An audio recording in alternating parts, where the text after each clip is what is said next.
তো hello guys, welcome to my new blog guys. তো আমি কিছুদিন থেকে ভিডিও বানাতে পারছি না গাইজ। তো ঠিক আছে, আমি একটা ফাঁকা জায়গায় তখন আছি বর্তমানে।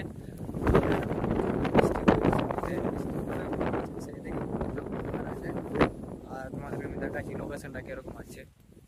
এই দেখো গাইজ, সামনে কিন্তু পাহাড় আর প্রচণ্ড কিন্তু বৃষ্টি হবে মনে হচ্ছে। আবহাওয়াটা প্রচণ্ড চেঞ্জ হয়েছে।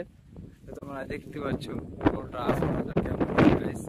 আমরা এখন বর্তমানে কাজ করছিলাম, তো এখন কিছুক্ষণ সময় ফ্রি আছি। তো আমি চলে আসলাম এদিকে একটা ভিডিও বানাতে। আর গাইজ, তোমরা আমার ভিডিও অবশ্যই লাইক করো, সাবস্ক্রাইব করবা। আমার চ্যানেলটাকে তোমরা একটু সাপোর্ট করো গাইজ। আমি মাঝে মাঝে ভিডিওটা আপলোড করি ইউটিউবে, ইনস্টাতে, সব কিছুতেই, ফেসবুকে। তো সময় সেরকম আমার কাছে নাই এখন আপাতত। আমি যখন সময় পাচ্ছি তখন একটু ভিডিও বানিয়ে আমি ছাড়ি। গাইজ, যদি ভালো লাগে অবশ্যই তোমরা আমার ভিডিওকে লাইক আর সাবস্ক্রাইব জরুর করবে গাইজ। বাই।